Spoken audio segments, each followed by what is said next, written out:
Hello, Americans. Exciting news for 2024. Introducing our brand new bonus show platform. Accessing all the bonus content is now a breeze. You asked us, we listened. Visit TMOSstore.com, click on bonus, and voila! It's the seamless way to snag that fifth hour and show love for your favorite podcast. Thanks a bunch, and happy holidays. Mike O'Mara, Radio Entertainment. It's the Mike O'Mara Show. And now, the best of O'Mara. Here's Rob. Thank you, kind sir. And well, here it is, Wednesday. How about that? Isn't that something? It's the best of the Mike O'Mara Show, and it's me, it's Rob Spiewak. Again, another day of hosted, curated best of for your auditory delight. We got a good one for you today. I know I say it every day, but today I mean it. Is anybody buying that? Of course. No, I'm telling the truth, folks. These are great segments, and I know no one else is doing any work this week, but we here at the Mike O'Mara Show World Broadcast Headquarters getting it done, okay? Today we have a segment.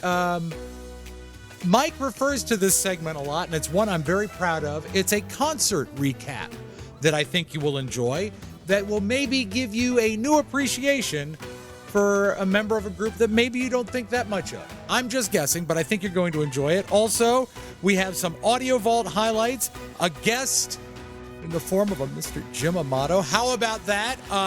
Mike's kid is in a Christmas pageant. We discuss Oscar time versus Mike time, and let's kick it off. Mike went to one of his favorite places. I'm just kidding. But the reason why he went and the aftermath of going to see Chuck E. Cheese at his eponymously named restaurant, Chuck E. Cheese. I think it's the first time eponymous and Chuck E. Cheese have ever been used in the same sentence.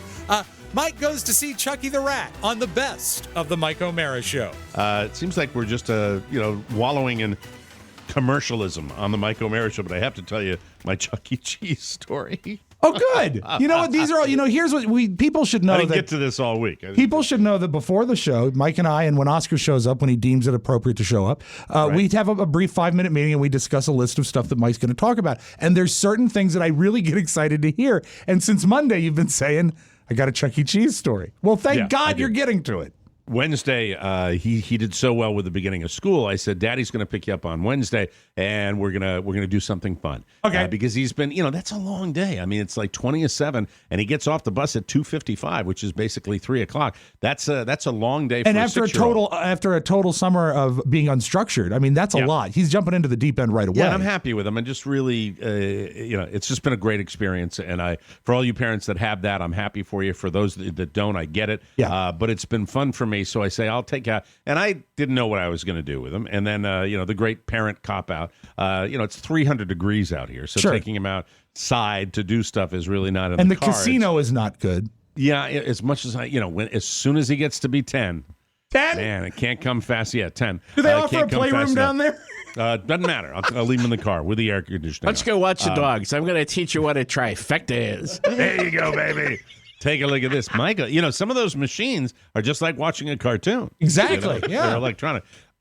So I decide Chuck E. Cheese inside. We can hang out. We'll grab, dinner because Mama's going to her orientation for her classes that she's going to take. So I've got them for the whole afternoon.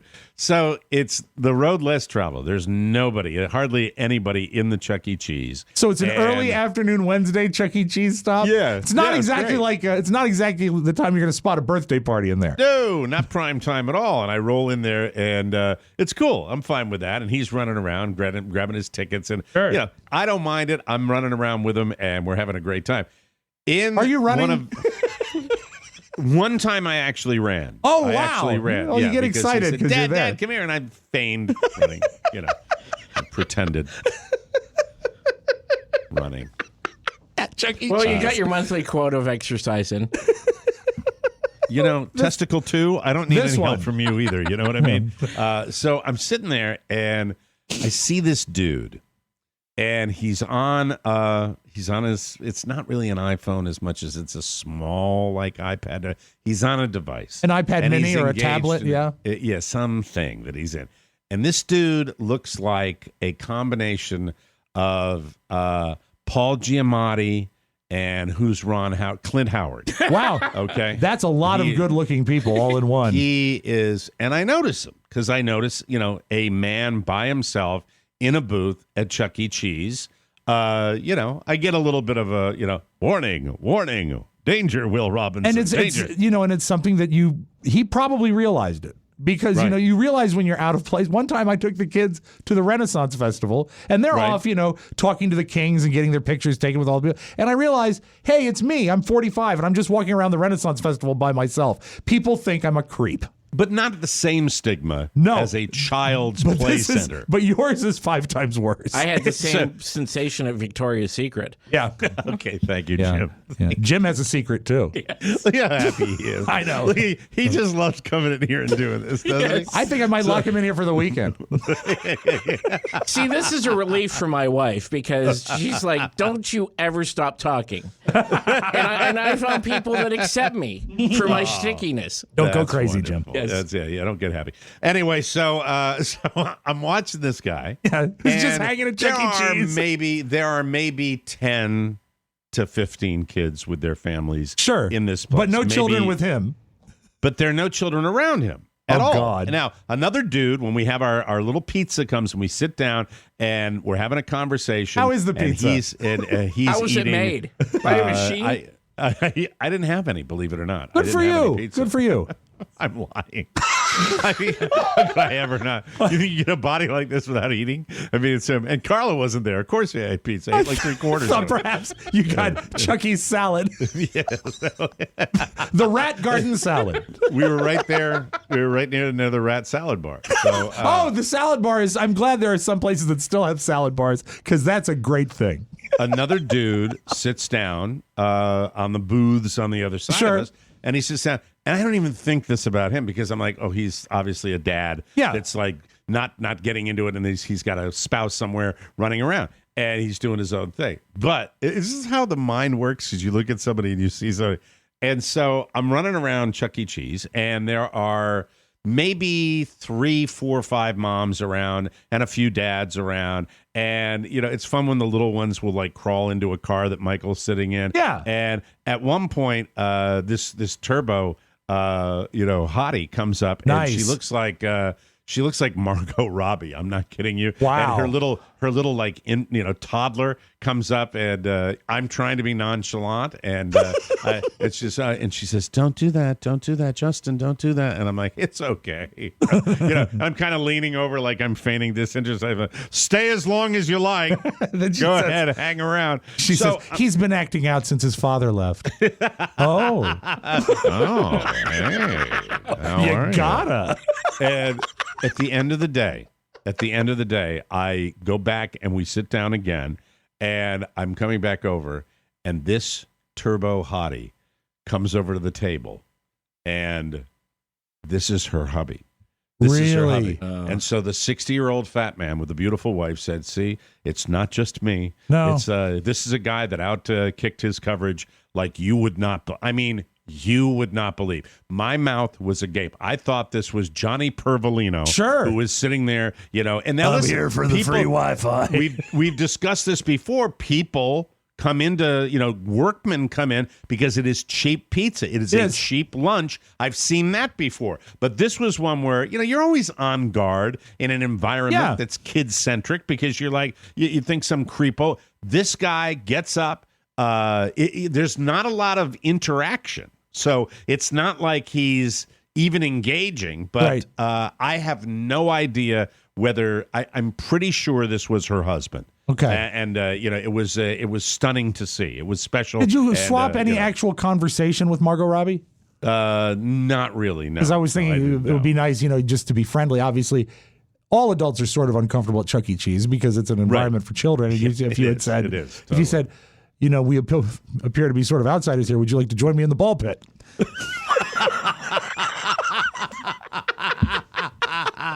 Oh God, it is awkward, isn't it? It is. It's always awkward in that Oh, situation. the worst! It's the absolute. I hated that place. And you know, you'd have when you have kids in that age range, you go about 3 times a year. Usually, you're Right. responsible for one visit for yourself. Then there's a birthday party or a meetup or the God forbid the play date, and you just Yes. go there and say, "What are we even doing to ourselves?" Here I comes the know. teenager dressed as a rat. Okay. I know. I know. Yeah, I didn't say anything to her. I just No. I said I did say this. I said it's okay. It's okay. He can crawl into, he can stay as long as he likes. Here are my tickets. Here are my tickets for prizes. Here we go. Here are my lovely tickets. Yes, you beautiful lady. You're going in. And then, of course, as they were leaving, I shouted at the top of my lungs, "You're going home with him?" That's disgusting. That disgusts me.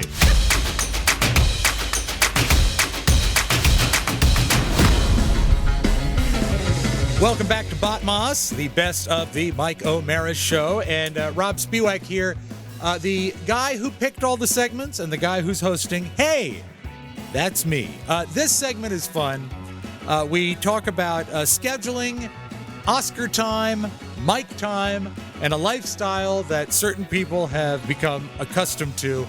And it's just fun. And stick around afterwards, a couple tapes that I know you will enjoy. Oftentimes requested here on the Mike O'Mara Show, so we will treat you to those.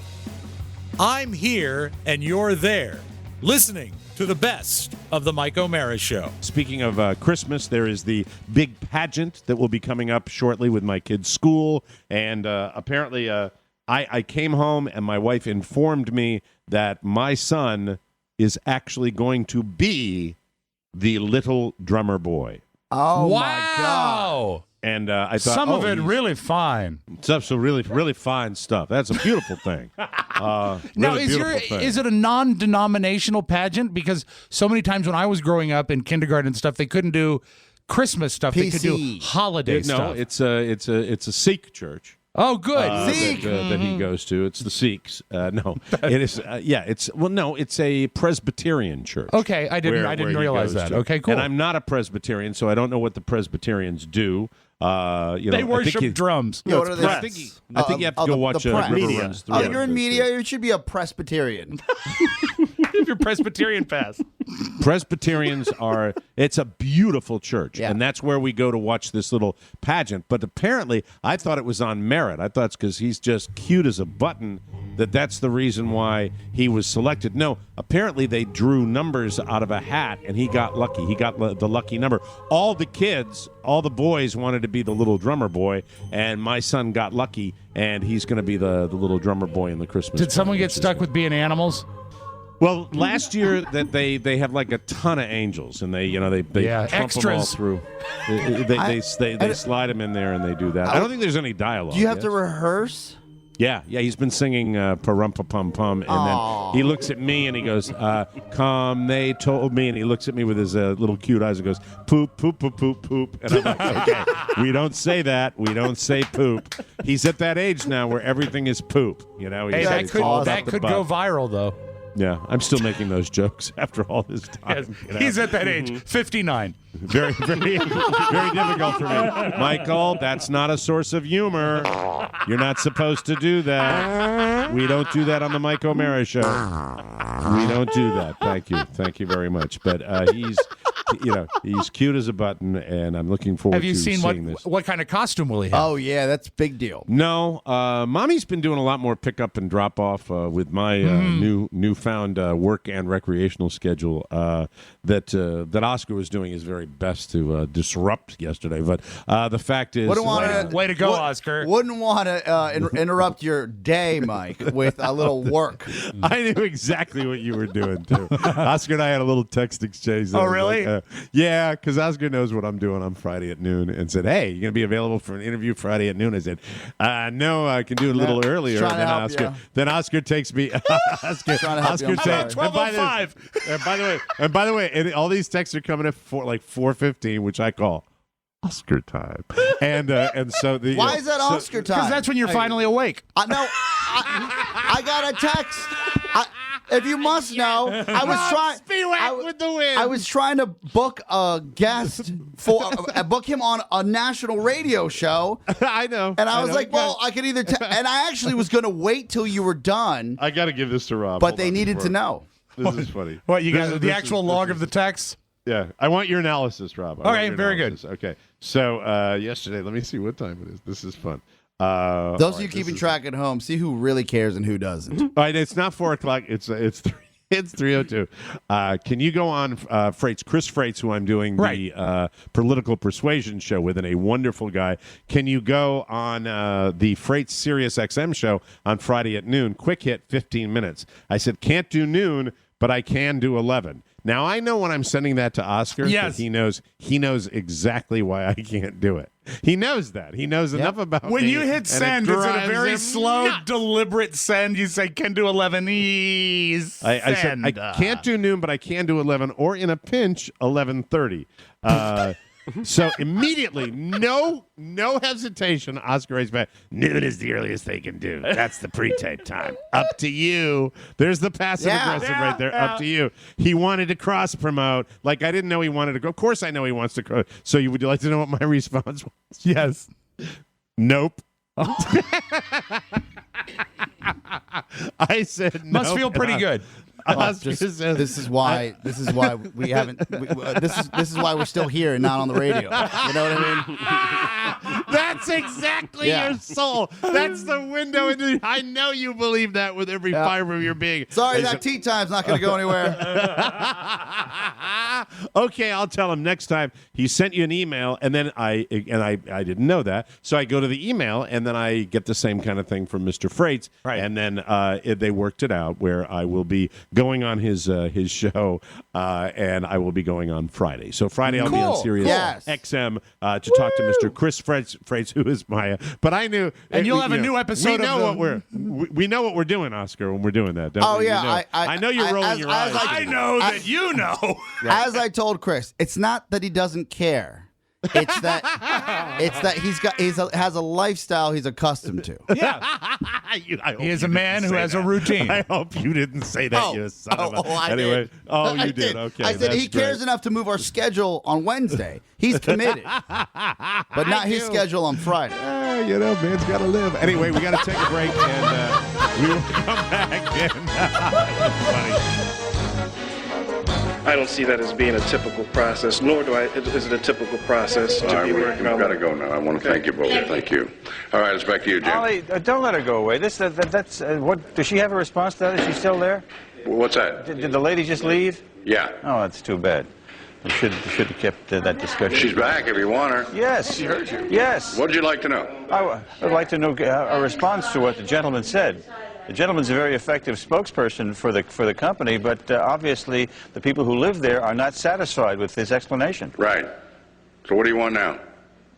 Well, if I have to teach you how to be a reporter, Ollie, I'll do that later. Why don't you do that later, Jim? I think the lady expressed herself, and you're not here, you're there. Is there any question you'd like me to ask her? And no, I'll give you lessons on how to become a reporter later. Well, I'll on. give you some lessons on how to be an editor, because I was your boss once. Yeah, you were, and are no longer. How did that happen? Well, I don't Here's know. Ernest DeMillo.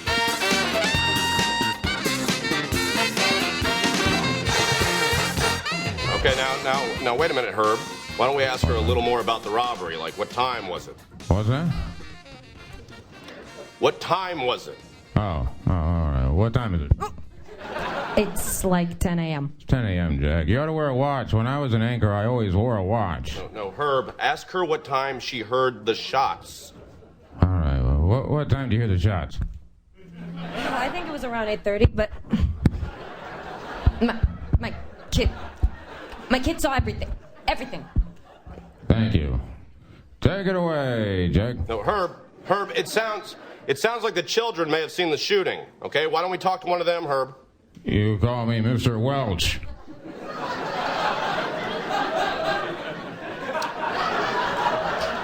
All right, Mr. Welch. Ask who saw the shooting. All right, now. Who saw the shooting? My boy, Ricky. Ricky.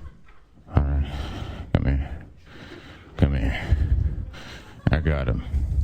Now, what do you want me to do? Ask him what he saw. What did you see? I saw two guys come running out of the store, and they jumped into a little red car. Who's your favorite baseball player? What? What are you talking? They didn't jump in a car, they jumped in a van. Who are you? I'm his sister. Stupid, it was a car. It was a van. You don't remember? Yeah, I do. No, Okay. ow, hey. You were Okay. Okay, Herb. Quit hitting them with the microphone. Herb, this is ridiculous. Stop it.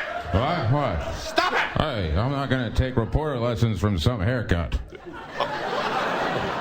Well, maybe you should because you're a lousy reporter. Hey, excuse me, Jack. All due respect, I don't think you should yell at Mr. Welch so much. He's just a little confused, all right? He was That's right. in a lot of different apartments before we found him in the hall, but considering how old he is, he's on a pretty good job. This broadcast, by the way, is brought to you by Kale's Brill Cream. No, it's not. You son of a bitch. Okay, Herb. All right, this was a big mistake. All right, we apologize to you at home. We'll follow up on that story later. Coming up, some local residents are up in arms about asbestos found in their building. Oh, and some sad news. We've just received word that veteran reporter Herb Welch died 5 seconds ago. I'm not dead, you bastards. Oh. Come on.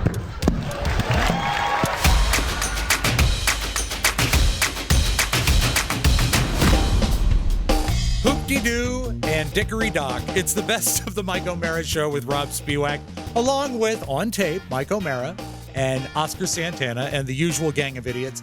I referred to this segment earlier in the introduction. Now, Oscar was on vacation for this, so this is just Mike and myself. It's just me and Mike. Grammatically, I don't think I want to use myself there. So it's just me and Mike, and I'm recapping a concert with Ringo Starr. It's Ringo Starr and his all-star band. Now, Mike has little to no patience when I talk Beatles, but I think I win him over with this one. He loved listening to the way I recapped the concert, and I hope you do too. We're going to get Fab. It's yeah. It's the Fab 2. Mike and Rob on the best of the Mike O'Mara Show. We were talking earlier this week on the show, we were talking about nostalgia. Yes. And I know you have been chomping to get to the bonus show because you wanted to talk about your Ringo experience where Yes. you saw Ringo Starr perform. And you were telling me also that it was not just the Ringo show. I'm not the Beatles guy. You are. He's in my top but 4 of all the Beatles.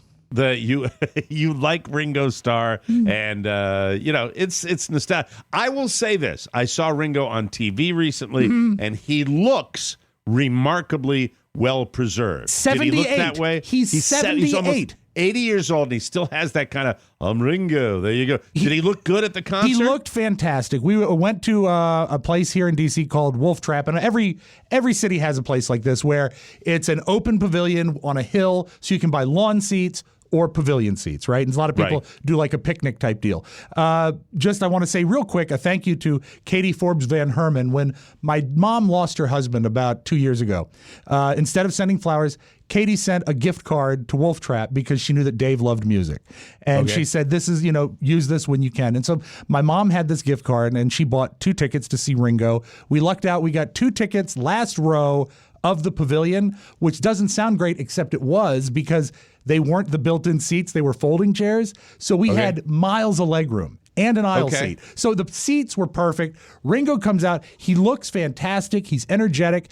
And I give a man who has dyed his hair for that long an amazing amount of credit. Does he still have the jet black hair? He does. And, even Paul has even begged off on that. Paul went from red to light gray. Now Paul is sort of grayish, but Ringo still looks like Harry Blackstone. Yeah. It's funny, but I mean, I looked at him and holy shit, the dude's almost 80 years old. He looked fantastic. And energetic and fantastic. Yeah. And you talked about the way he puts his show together, which is brilliant. I think it's a really cool thing. So tell us about He's been doing it, and experience. I went into it not knowing what to expect. He's been doing it for 30 years, maybe. Does that sound right? The All-Star Band, and I've just never got a chance where it worked out that I went. And I've seen Paul a lot of times, and the first thing I noticed when I get to the place is there's a different atmosphere. It's more relaxed. When you go to a Paul McCartney show, there's almost a tension in the air because, oh my God, people say, this is our Mozart. This is Paul McCartney. He can do no wrong. He money. It's Paul McCartney.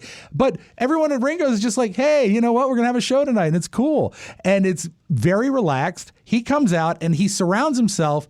Everyone on stage with him has had hit records. And it's a tight band. Of course, there's Ringo. He drums, he sings. Also on stage with him is, we talked about him on the regular show today. His name is Greg Raleigh. He was one of the founding members of Santana. And when you hear the early Santana music, he's the keyboardist and the singer.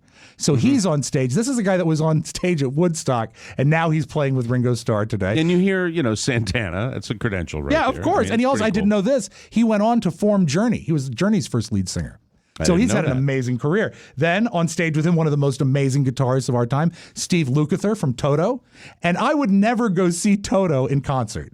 But do they sell the All-Star bit going into the show? Absolutely. Or did you just discover? Oh, so he goes, because remember when we saw down in New Orleans, the Northwest Airlines All-Star Band, and they had a bunch of different people that were. I love the concept. The concept is incredible because these are virtuosic. All of these people could carry a show on their own. They could all carry a show on their own.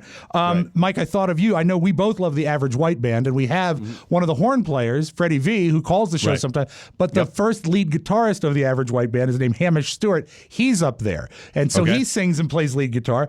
This was cool for me because I loved them when I was in 6th grade. Men at Work.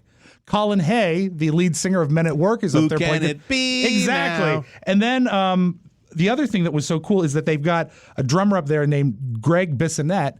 He was David Lee Roth's drummer, and he's played session work for everybody because Ringo doesn't drum on every record. So he's up there, and he's like a band leader. It was hit after hit after hit. I just want to run down the playlist of all the music we heard, and your head will spin because you never got a chance to get bored. It was so cool. Right. They open up and they play the Beatles song Matchbox. So, the band comes out and there's a small rhythm of applause. And then, ladies and gentlemen, Ringo Starr. And Ringo comes out and sings Matchbox.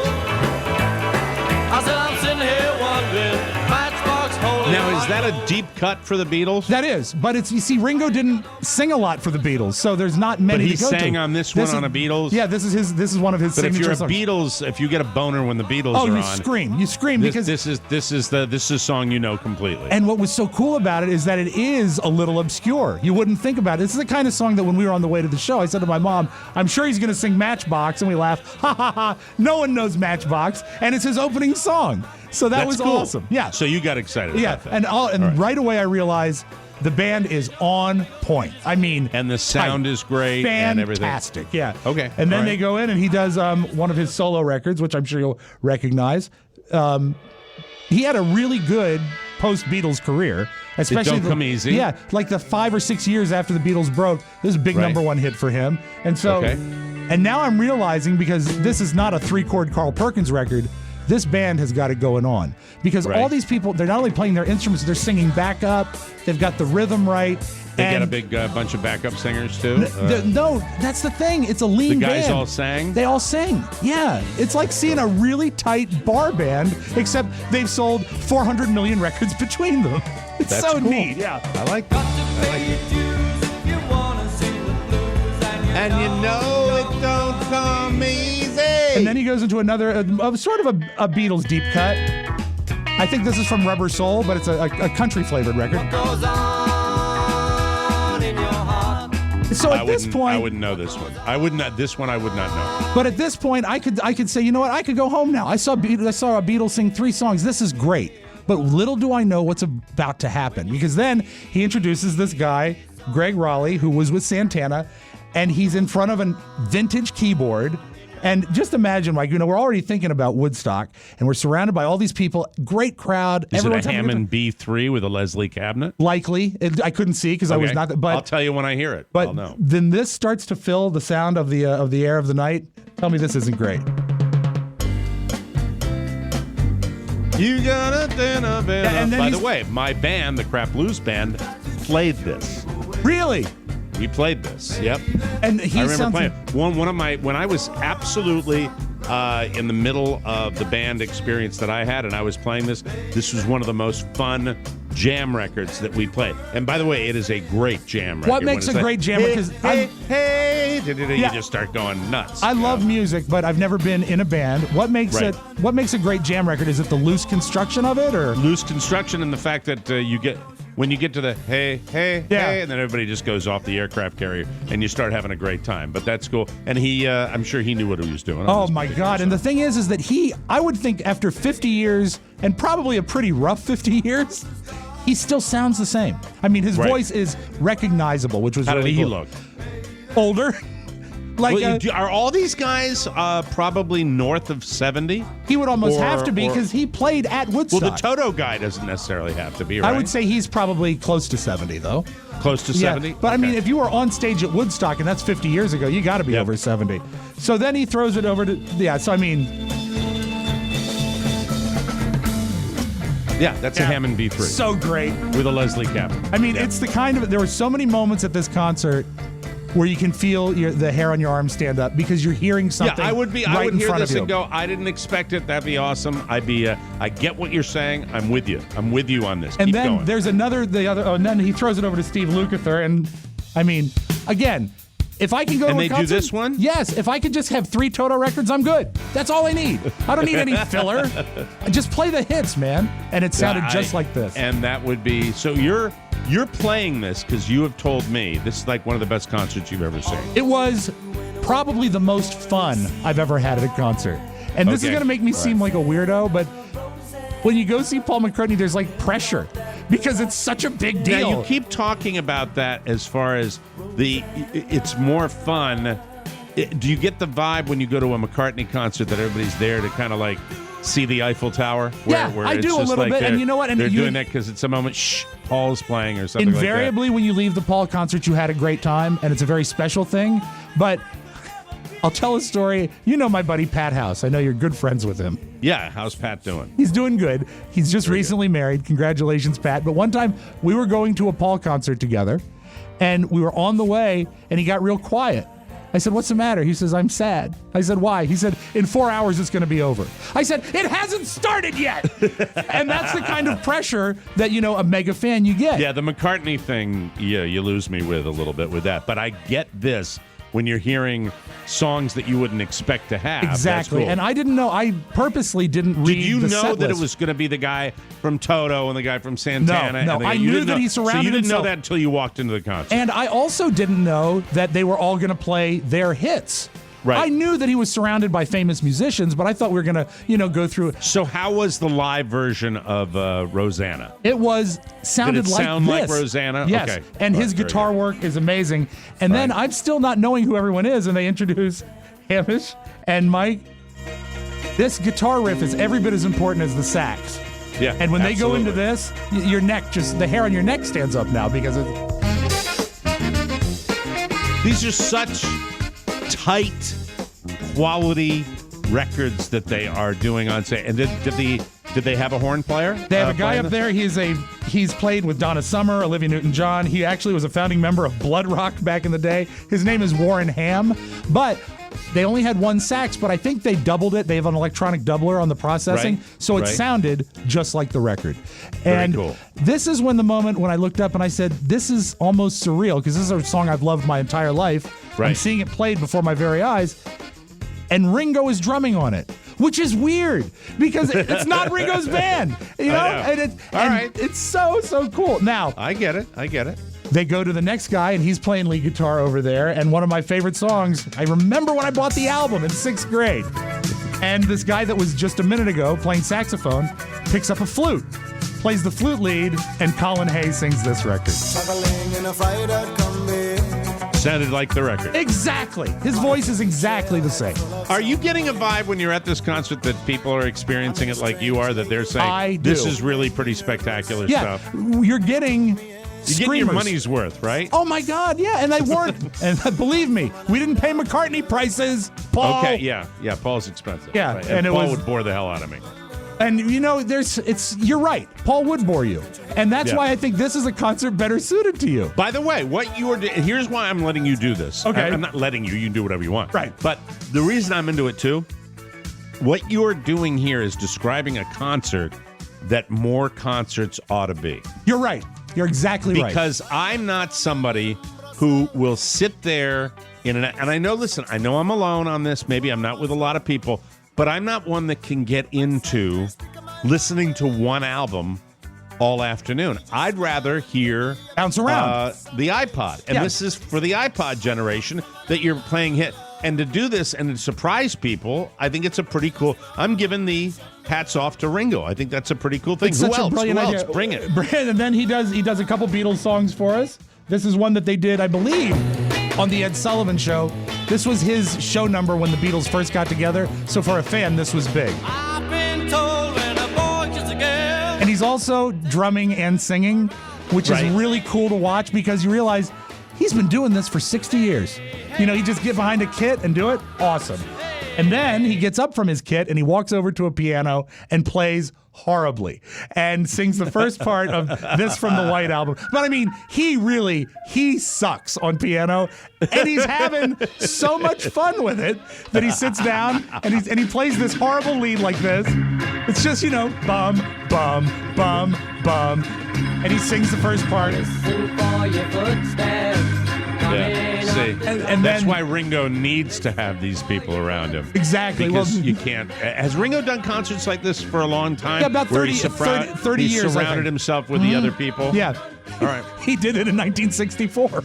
The talented people. But the talented then people around he him. sings the first verse and then the entire band kicks in and it's fantastic because, you know, again, big guitars and just big sound and little voice, but very recognizable. Then we get to a moment that is another chilling moment because it's such a part of my childhood and my entire life when he says, I'm going to do any song you want. I'm going to do any song you want. And Steve Lukather starts to play the beginning of Day Tripper. And he says, I don't do that one. So they do that as Yeah, shtick, they do right? that as shtick. And then you, without even any sort of fanfare, he just goes into. In the town where I was born. And he was the lead voice on Yellow Submarine. And do they- people go out of their mind? Out of their mind. And I mean, I tear up because you're seeing this happen right in front of you. Let's talk about Yellow Submarine. That is a song, a nostalgic song that I can understand that completely. I get it because it's just such a... Well, you grab onto it as a kid. It's such a magical song for there's a happiness in that song that really, well, play the hook and you get it. I mean, it is. I look back at this song. This makes me smile. Yellow submarine. I always do the harmony. Yellow submarine. Yellow submarine. God, man. And it was so cool because they had, just so together. They've sampled all the sounds, the bubbles and the chains and everything. So it sounds like the record on stage. They're projecting bubbles on a screen behind him. And the best thing is when it gets to the call and response When's he part, coming to Florida? You're really starting to motivate me. I'm actually going to go to a concert. It could be special. I would love that. And when they do the call and response at the end, when he goes, sky of blue and sea of Sky green, of blue. You've got 20,000 people doing the call back to him in perfect harmony. It's just a beautiful moment. He goes, sky of blue, sea of green. This is normally the part of the show where I would be mocking you for your enthusiasm, but you are describing it in such a way where I get it. Yeah. And as a person who is a passionate concert goer, I mean, this had to be special. It was really I'm loving cool. this show. You're doing a good job of recreating it. It's fantastic. So then Ringo says, I'm going to take a small break, and I'm going to leave you with at least 2 magical moments. And he said, do you want magical moments? And he said, yeah, let's do it. So he leaves the stage, and Hamish Stewart is the guy from the Average White Band, gets up, and he says, this was, they did 2 nights at Wolf Trap. He says, it's so great to be here. It seems like I haven't been here since last night. And so he gets a good laugh, and then the band goes into, and the guitar is so dead on, clean and precise. And then and you had to have a horn player up there that... Yep. Perfect. That has to do multiple horns? Is that the way that goes? And what's so important about the Average White Band is the way they pair the snare. I'm not telling you anything you don't know. The horns are paired with the drums so well that it gives it that extra punch. And to watch the eye contact from the sax player and the drummer, they are as one. And that's why the record sounds exactly right. And he sings the lead and sounds fantastic. And they said, now it's time for our second magical moment of the night. And this is another one where it blows my mind because this guy was at Woodstock and he's when the organ starts like this, and it's right now it's starting to get dark, Right. and it just sort of fills the room. And Steve Lukather can play just like Steve Lukather can play like anybody. So what we've got here is the signature organ sound and the voice that's exactly right, and then the guitar sounds. It's like I dropped a needle on the 45. It's just so great. Man, oh man, you're describing it. What else? What's and then next? they go into Gypsy Queen, and they do the whole jam. And a bunch of old guys up on stage looking like they're having the time of their lives, right? All in very big flowy shirts. And it's about this time on Gypsy Queen when my mom looks at me and she says, "They just turned it up, didn't they?" I said, "Yeah, it's getting louder." So they turned it up. It's just great. Then, so they do that, and they do the whole jam. And it's not, sometimes when the band is up on stage and they do a jam like that, it feels very self-indulgent. And this didn't. This was just great, great music. Yeah, exactly. They know what they're doing. And then Ringo comes out, and I'm not sure this song was ever appropriate, but it was a big hit. It's a good sing-along record, and he's having a blast with it. I love this song. Yeah. You're 16, you're beautiful in your mind. Exactly. And Woody Allen tribute. So, I mean, another great hit record, and they're all doing the backup, and it sounds just like the song. And then, but I mean, you got to remember a different era, you know. Yes, but, of course. It's like, God, I hate that we're even having that discussion. I know. now. Maybe the singer was 16. Maybe he was talking about young love. Could you be. know what I mean? First love. First love? Oh, shut up. Men at Work again. Yes. They play Men at Work, And right? this, he varied And from that's the guy that's singing? Yeah, and the lead guitarist, Colin Hay. Okay. All right, so he's the guy that had that cool Yeah. kind of sound that nobody else had, right? And also, he is I'll give him this. He's a great singer. He messes with meter and lyrics because he's having fun with it. But it's Right. okay because it's his voice, right? It's so Yep, cool. yep, So absolutely. that was fun. And now, Ringo's back up on the kit. Fun to watch Ringo drum. I mean, maybe that's me, but it's very cool because he still has the same sort of, style that he's always had. Ringo drumming looks like Ringo doesn't care about drumming. Well, I don't think Ringo has Right? cared about a lot of things for a long time. Ringo's but just he's got always that way looked. about He is. I could show you videos of where he explains it. He is a left-handed drummer that plays right-handed, I believe. Yeah, yep, and so that's he's got exactly what it a is. weird style. Now this made me laugh. Like he will go like with his left hand on the hi-hat. Yeah, right? exactly. He will do that. He's totally his method is totally wrong. Yeah, very, very interesting. You would love this joke because now the guy from Toto steps up to the mic. He says, "I know that everybody has known one or two songs that we've played here tonight." And he gets a big laugh. And he says, "But we're going to play something new. You've never heard this song before. I hope you like it." And you hear a genuine in the audience because, everyone always tries to put something from the new album on. He says, "I hope Right. you like it, but you've never heard it before. Brand new song."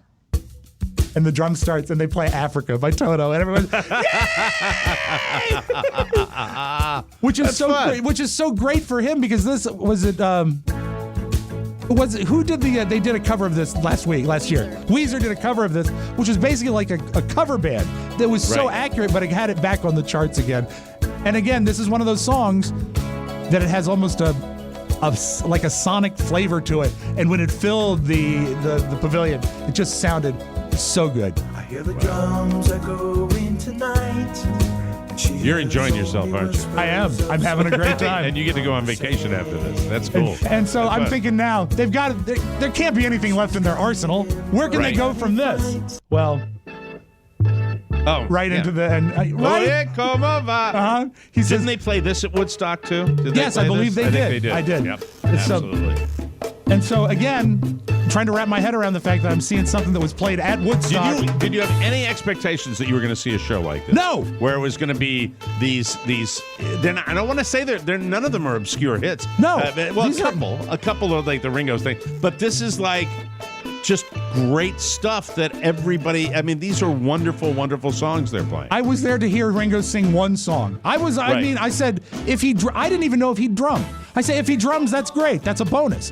But at this Very point, cool. I'm out of my mind. He then, Ringo drum. There's another one that Ringo does while he drums and sings, which is, this was from their first album, I believe. And so, it's, for me, exciting. It wouldn't mean so much to you, but I liked it. But then, you'd be right back in it, Mike, because they go with... Who can it be now? And that slot player has picked up the sax and again is nailing the saxophone. And the drummer is on point. But again, what sells this is the lead vocal because he still sounds like this. Such a unique vocal.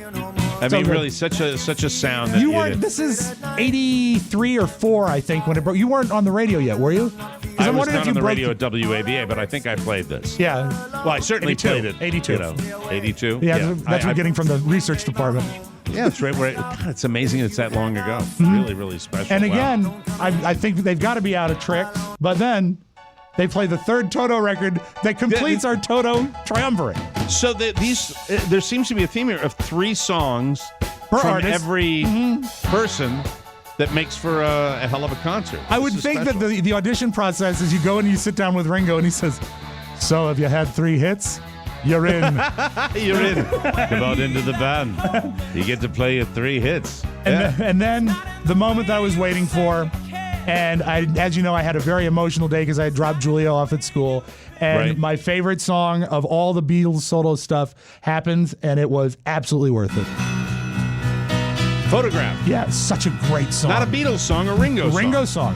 Ringo's And- first big hit, right? Yes, and I believe it was the first big hit by any solo Beatle. I'd have to Have check a trivia question about this particular song. Why is this song special to me? I don't know. Why? With this song was on my original Connecticut School of Broadcasting. Was it really? Audition tape. Really? Space Race by Billy Preston, Photograph by Ringo Starr, Rock On by David Essex, The Way We Were by Barbara Streisand. All these were, I had to have a variety of songs. There, Free Ride by the Edgar Winter You Group. really did. Well, that was top 40 then, though, too. I don't remember where the last gas station I put gas in my car is located, but I can tell you from my 1975 audition tape, these songs are all 75 or earlier. Yeah, That's right? true. Yeah, pretty and much. Photograph was just such a wonderful talk-up song that I remember it well. That's amazing.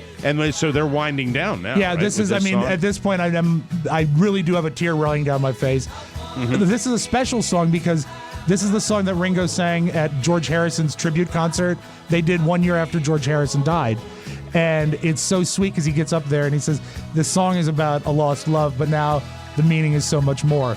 And so I always associate it with George Harrison's passing. But they again, you got 7 musicians up there, and they sound like an orchestra. You know how many people? Somebody ought to send this to Ringo.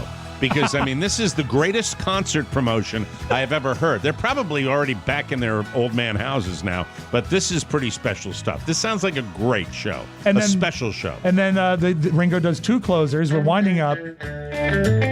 This is his Buck Owens cover and probably his most famous Beatles vocal. They're gonna put me in the movie. After Yellow Submarine. But this is a fun one. This is on the Help soundtrack originally, not from my the movie. favorite but Buck Owens Yeah. song, We'll make a film about a man that's And then the moment we've all been waiting for, he steps up to the microphone and he does not I disappoint. think I know what's coming.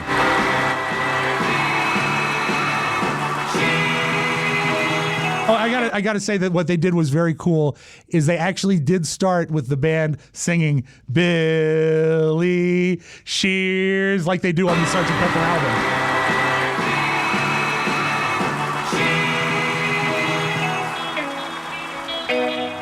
What would you think if I sang out a tune? Would you stand up and walk out on me? And as I'm looking, I can see the entire house under the pavilion because I'm in the back row. They are swaying like Muppets. They're in such perfect synchronization. Everyone is You're going to having make me the cry, best Rob. time. This is the best description of a concert I have ever heard in my natural life. You're very this sweet. This is so cool. This is really, really, that's got to be, man, and what was the total time frame on the concert? I'd say roughly? about maybe just under 2 hours, no intermission. Wow. Perfect. Tight, bright, out of sight. Not a down moment the entire show. Wow, And Ringo. Who'd have thunk it? Who'd have thunk Ringo? Now, if Ringo got up there and tried to do his own stuff, it'd be a sleep fest. Yeah, you know? thank I mean, you for- all night, because you can't sustain that all night. He's known that. He knows show business. Smart. And that's the kind of guy Ringo is. He's a smart guy. He knows how to entertain. This sounds like one of the more entertaining and really, to me, a much better concept than when you're bringing out REO Speedwagon and Styx. You know what exactly. I mean? I Earth, really Wind, and think Fire that in Chicago. They always tour together. Bring the pieces together, put out a great sound, and recreate the songs. You don't have to recreate the bands in their entirety. You recreate the songs in a masterful way, and it's a formula that I'd love to see, and I hope to see more artists do it. I thought of you because when we stumbled into that All-Star show at the Super Bowl, that Northwest Air All-Star show, and I think that was just a one-off. You remember the song they were playing when we walked through the doors? It was Foreigner, wasn't it? Yes, it was. Oh, God. It feels like the first time? Yes, it is. You remember. Yeah. That was a moment. It was and great. Then, who'd have thunk that we would be playing on that stage, later on. That's which true. We ended up That's doing with very our true. first New Orleans live show. It was great. But anyway, so it was an amazing show, and then they encored. They all came out and they sang "Give Peace a Chance," and it was just a lovely, lovely evening. I don't know why I waited so long to see Ringo. I think in the back of my head, I was worried that it might be disappointing, and you don't want that.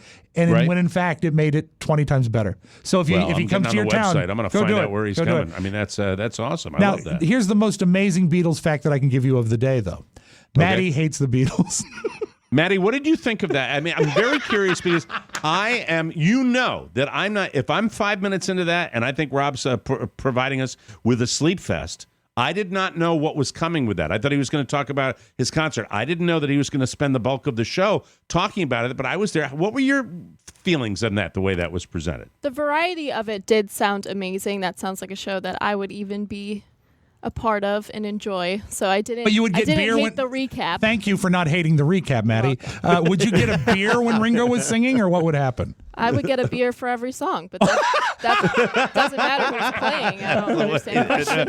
I don't know. It sounds like you had such a great time, and your mom was there, and that was awesome. Awesome. It was very, a fun night. very cool. All-Star bands rock. I think that's a great, great idea and a concept for, as I said before, not necessarily bringing the whole band together. I don't need to do that. Because the model for years has been you put the band on stage, you pop in the people that, OD or die, you replace them with a younger, more vital person. But the idea of having someone in the band that could either vocalize or instrumentalize those hits, I think that's a great concept. More people ought to do it. Yeah. I think you'd have great concerts, but you have to. And you speak well when you say the problem is when they do like 3 bands of the 80s and they all do like 40 minutes, but they've only got 9 minutes of content.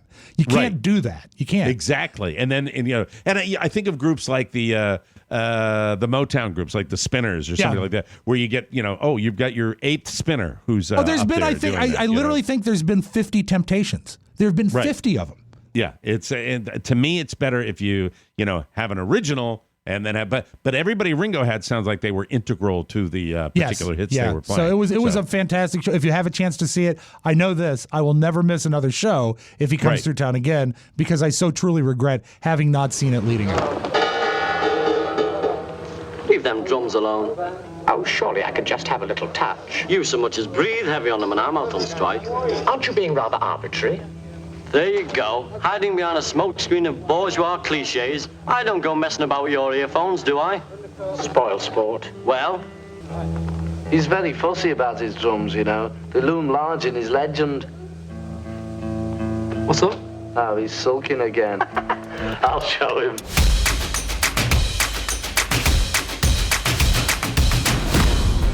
Holidays 2023, and no one's at work except for us at the Mike O'Mara Show World Broadcast Center, where we're getting it done and making sure you get entertainment each and every day. Now, in the best of thus far, and I think even in the bonus shows that we did previous to this, we didn't do an audio vault. So let's do a double dose of an audio vault here. We'll kick it off here as Mike talks about us limping to the finish. And that's often the case when we start the audio vault, but I think you're going to enjoy it. Funny sounds on magnetic tape, or actually digital media, on the best of the Mike O'Mara Show. We're going to do our level best to limp to the end of the decade. I'm worried, Mike. The decade. I'm worried about. The decade together, like 10 years. Oh, I feel honestly, I feel like we got a good 7 more years with us. 7 more years, 15 total. If I don't die, So 7 with him and then 8 without him? Yes. Okay. Okay. I think that's legit. That's do too. legit. Yeah. And by the way, I'm not going to quit. It's just going to be. I might. I may be sitting there and going, "All right, my next guest is Thump." Yeah. You know what I mean? Well, I don't think it'll take you out. I think there will be an occasional phoner. Yeah. Right. From the hospital. That's right. How you doing, boys? All right, go ahead. Give us your stupid little. It'll be best. I can imagine. It'll be best of material. I can imagine Carla, getting the call set up for him and laying the ground rules. He's good today. No Charlie today. Okay. You know what? Look at the joy, Pony. Look at the joy they're experiencing right now at my expense. So macabre. Well, Mike, maybe if you have a stroke, you'll end up sounding like our president did yesterday. What is the deal? I never heard the audio. No idea what about happened? this. Wait till you hear this. This is really strange. He did about 11 minutes talking about Israel and Jerusalem and recognizing Jerusalem as the capital of Israel. But after about 11 minutes, his body almost, it wasn't going with him. So listen to the way he closed his speech yesterday. So today, let us rededicate ourselves to a path of mutual understanding and respect. Let us rethink old assumptions and open our hearts and minds to possible and possibilities. And finally, I ask the leaders of the region, political and religious, Israeli and Palestinian, Jewish and Christian and Muslim. Stop it right now. Is he 72 or 73? I think he's 72. Listen, the schedule for a man in his 70s. Think about the actual grind, the day-to-day grind. His health is the best. He's the healthiest. He's the strongest. I know. We might have to throw that into the Freight's column there. It is because we're audio guys, right? And I'm searching here if there's anything that he's exhausted. There's something going on. Well, but the thing is that he was okay for about the first 10 minutes. Listen to the way he finishes the speech. It's almost scary. Join us in the noble quest for lasting peace. Thank you. God bless you. God bless Israel. God bless the Palestinians. And God bless the United States. Thank you very much. And that last part, if you want to hear it again. God bless. That's what everybody's. The United States. Can I tell you how I feel? About. Yeah. Can I tell you really how I feel? This is the power of the office and being an American and the way you feel. With everything that's gone down, I'm going to piss people off. I know I am. That's the way I'm going to go. It's still the president. And I still feel like, oh my God, is he all right? Yeah, isn't that weird? Isn't that weird? As much as I am anti-Trump, as much as I hate the things that this guy has done, you hear that, and it's the president of the United States, and it's like, it's weird. It's a weird feeling you get. That does not sound healthy. That sounds like a guy that's stroking stable. out a little bit. Yeah, it's scary. No, or his dentures he's a little more glue. Oh, yeah, that's a good point. I think, and I believe this, I saw the spin on it. I saw the spin. Super polygon. I saw the spin on his plate and all that. No, I don't think so. I think it was something more, but we'll have to wait and see. I don't play a lot of the president in the vault. I just wanted to bring it to your attention. But I also don't want to do this Hillary thing. Remember when the other side did that? Hillary was a clone or a double, and it was her falling into the limo. Yeah. I don't want to get into that world either, right? I know.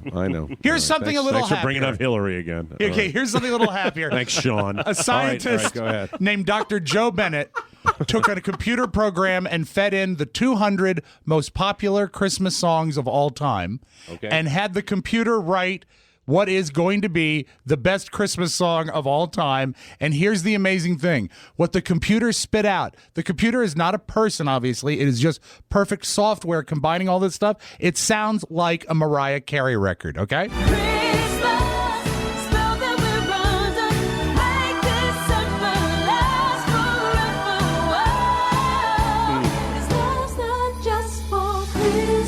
Now, to be fair, they had an actual band and artist record what the computer wrote. What did they do again? They fed in 200 of the most popular Christmas songs of all time and had the computer make an amalgam of all of their qualities and write a song to be the ultimate Christmas song of all time. A computer wrote the song? Yep.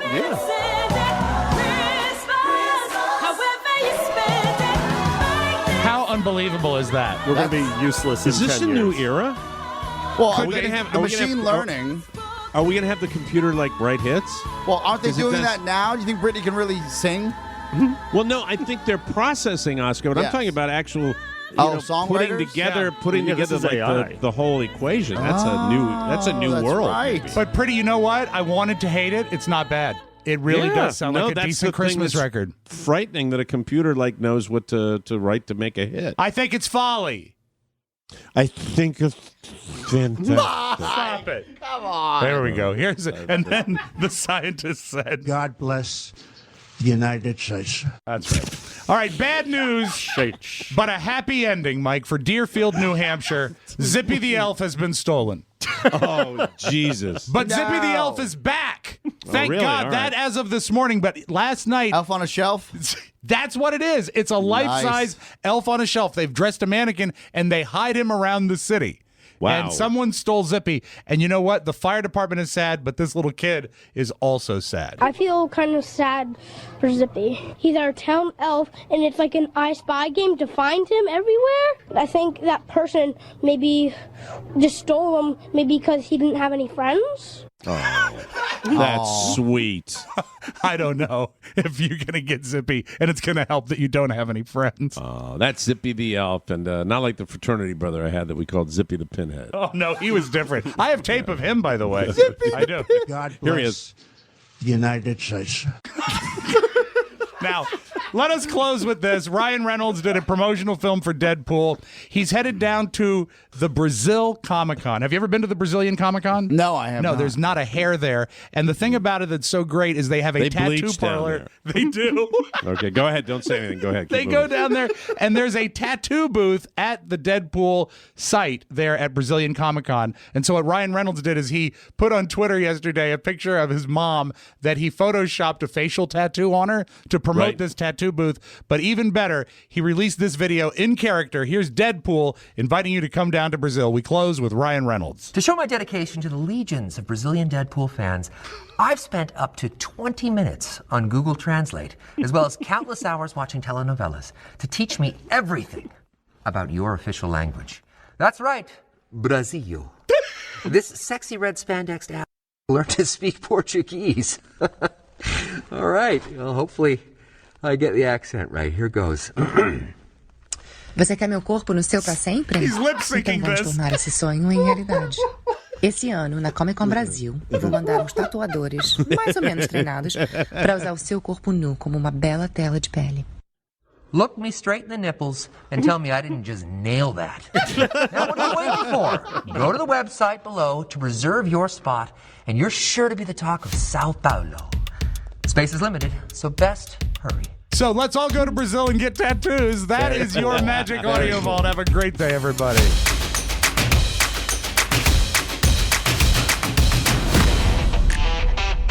Botmos, B-O-T-M-O-S, the best of the Mike O'Mara Show, and it's me, Rob Spiewak. Make sure you tune in tomorrow because we'll have another episode of The Best Of featuring some great moments you may have missed. And even if you heard them, they are worth listening to again. And that is my guarantee to you. I picked all of these by hand. So I'm here hosting and hoping you're having a great holiday season. All right? We'll actually have new Best Of every day until we come back just after the first of the year. So tune in every day, you big jerks. Now, I promised you you're not jerks. I promised you a double dose of an Audio Vault. This one has a special guest star. That voice you hear is Jim Amato that's sitting in and doing the Audio Vault with us. But this starts with Mike reading a promo that I wrote. Now, something you should know. When Mike reads copy on the show, when he reads it for the first time, he's reading it for the first time. He's an excellent, excellent sight reader. And I use that to my advantage because sometimes I write stuff that I just want to hear him say. I'm a selfish guy that way. And I take great joy in it. And I love the way this promo turned out. And it's just fun. Normally a promo wouldn't make the best of, but this one I like, okay? Have a great day, everybody, and we will see you soon. And now, enjoy Audio Vault, Jim Amato, and the promo of which I speak on the best of the Mike O'Mara Show. Come in a little closer to your device that you're listening on, all right? All right. Jam those headphones into your ears just a little bit. Let me ask you something. Uh-huh. What's the matter? Huh? Are you sad? Are you down? Are you unhappy? Are you melancholy? Are you bluish? Funny, you don't look bluish. Boom! Anyway, forget your troubles and just get happy. Get happy with the bonus show. Jesus Christ, what's happening to this show? It's an unscripted, unrestricted episode of TMOS that you can get every week with just a few simple keystrokes and or mouse clicks. Just click the banner on our website and you get access to all of our bonus content, and you'll be helping TMOS. Let our Comedy Customs agent stamp your passport to the assport. Thank you. So please buy the TMOS bonus show. Do it, or sadly, we can't be friends anymore. Oh, no. The TMOS bonus show brought to you by the Lazy Susan Dinner Theater, featuring the finest actors in all of Woodbridge, Virginia, and their legendary Pennsylvania Dutch buffet. Remember, the food may be mediocre, but the portions are huge. This weekend, come see WUSA's Topper Shut in the music. I have to read it again. This weekend, come see WUSA's Topper Shut in the Music Man. The Lazy Susan Dinner Theater, 10712 Richmond Highway. Here's to showbiz. Disclaimer: Topper Shut will not be appearing in the music. Well, disclaimer, the Lazy Susan Dinner Theater's been closed for years. I didn't know that. Yeah. I thought it might be a thing. Johnny Holiday used to perform. Of course. I believe he might have played Professor Harold Hill. Very, very exciting. Yes, he loved the theater. Let's open up the audio vault for today. And Rob Spiewak, get to it. And don't miss Maureen Bunyan in The Mousetrap at the Lazy Susan Dinner Theater. Thank you very much. All There's right, another one. Can you name this sound, Mike? I love this sound.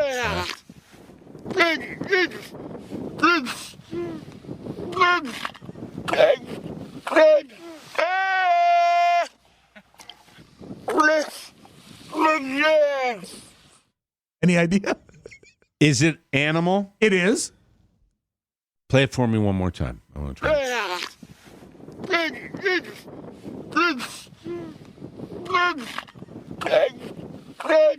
I have no idea. That is a seal. That is a seal crawling on a glacier in his natural habitat, but it sounds so human. I actually put the video on our Facebook page, and I invite you to look at it because whoever posted it subtitled it, and it's the funniest thing I've seen all week. So you see the seal struggling, and it says like "Giyok" on front of it on the screen. I just that thought sounds nothing like "Kissed from a Rose." No, it's very different. No, very different. It's before he was a singer. Mike, we've been talking a lot about Woodstock this week, and I'm still finding fascinating stuff. Now, you couldn't ever sell between 400 and 500,000 tickets to a music festival, right? Right. Because what happened is, in about the first day, they ripped the fences down and people just showed up. Here's the announcement from the stage. I don't know that I had ever heard this played on our show before, so I wanted to share it. Oh, this is a great part. This is where they tell everybody that the promoters are screwed. It's a moment. It's a really special cool. moment. It's a free concert from now on. That doesn't mean that anything goes. What that means is we're going to put the music up here for free. What it means is that the people who are backing this thing, who put up the money for it, are going to take a bit of a bath. A big bad. That's no hype, that's truth. They're going to get hurt. But what it means is that these people have it in their heads that your welfare is a hell of a lot more important, and the music is, than $1. Pretty cool. I go back and look at this, and it really makes you feel positive about the people of that era. I agree. Yeah. Were they doing a lot of drugs? Yes, they were. Were they all high? Yes, they probably were. But there was that culture was essentially there was the baby boomers. There was a lot of smartness going on. I mean, Sure. they were just kind of cool, and when almost 500,000 people are just chill. Yeah. It's spectacular. What a moment in our history. I wish I'd been 10 years older. I would have gone. And I consider myself fairly knowledgeable when it comes to pop music, but I did not know this because it's sometimes hard to put stuff in a timeline perspective. Right. When Woodstock happened 50 years ago this very day, Santana had not recorded yet. he was unknown outside. The band was unknown outside of their immediate circle. He was Crosby, unheard. Stills, and Nash, the same thing, right? Well, I believe so. And the fact I don't think they had recorded yet. That I know it was their first live performance together. They were very, very early in their career, but Santana was unheard of on the entire East Coast. So when his keyboard and lead singer, Greg Raleigh, and we'll actually talk more about him during the bonus show this week, so check it out. They get up, and this is my favorite song. When they're playing Soul Sacrifice, which is amazing, no one had ever heard them play before. We got one more tune for you. It's called Soul Sacrifice.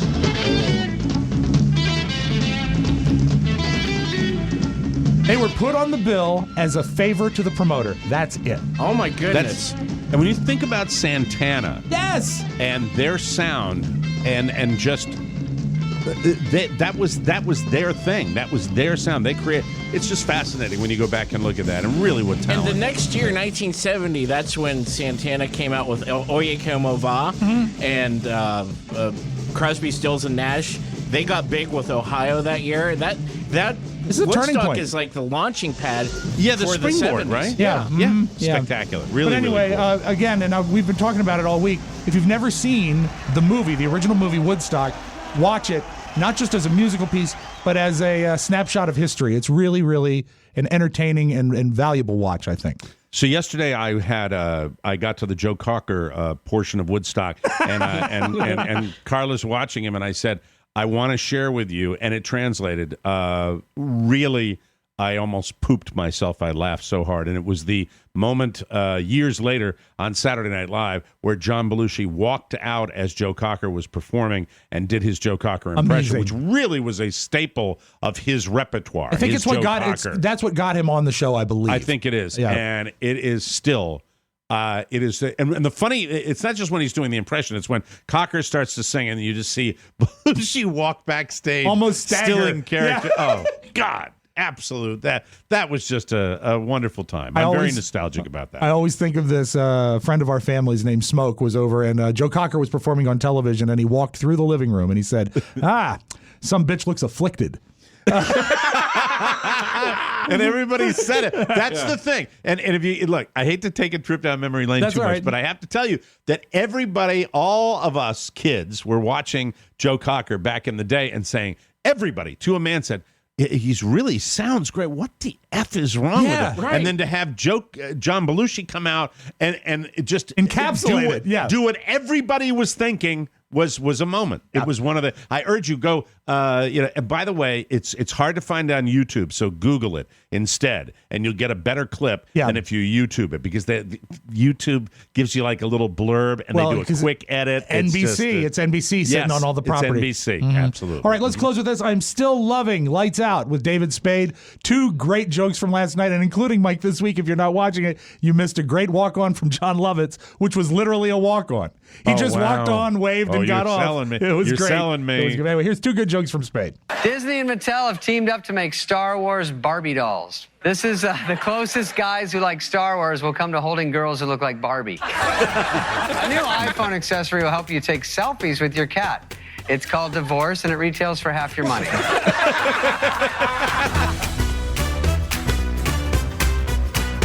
Want more? Make sure you check out The Mike O'Mara Bonus Show. Get it at MikeO'MaraShow.com. Mike O'Mara Radio Entertainment.